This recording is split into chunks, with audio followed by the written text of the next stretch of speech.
Akala ko sa lawa ka manggagaling, Elias. Hindi maaari, Salome. Dumating ang falawa at nagpatrolya sa lawa. Sa mga nakasakay ay may nakakilala sa akin. Diyos ko! Nakapaglibang ba kayong mabuti? Nakapaglibang? Sila ang nakapaglibang. Ikwento mo kung paano ninyo pinalipas ang araw.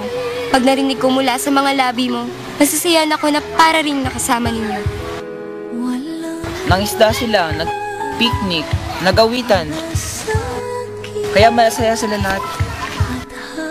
Elias, nalulungkot ka. Nalulungkot?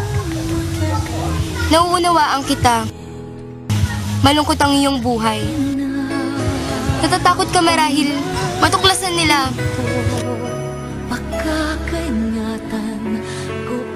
May kailangan ka ba? Hindi ba't ako'y kaibigan mo? Di ba pareho tayo mahirap at patuloy na maghihirap? Kung gayon, bakit ka ganyan? Madalas mo mabanggit sa akin, Salome, na ako'y labis mapagwalang imig. Marami ba kayo? Marami sila.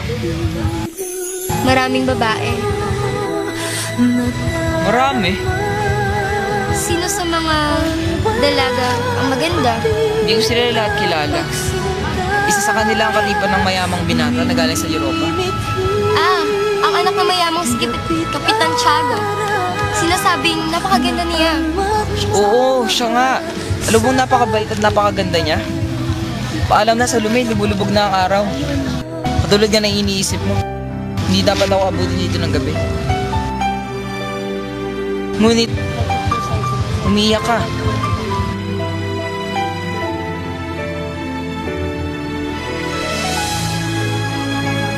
Huwag kang magkaila sa iyong mga hindi. Alam kong umiiyak ka. Oo, sapagkat uuwi na ako sa aking mga kamag-anak. At bakit?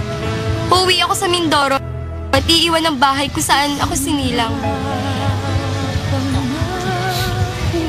Sa bawat sulok ng tahanang ito'y may alaala.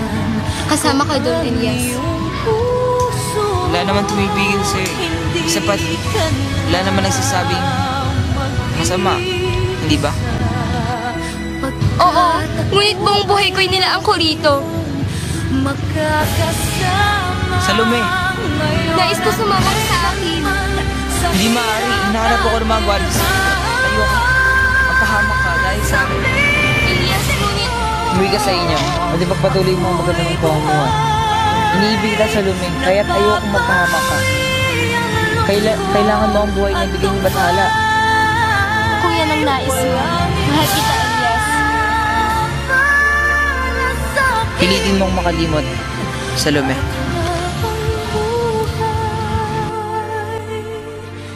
Kita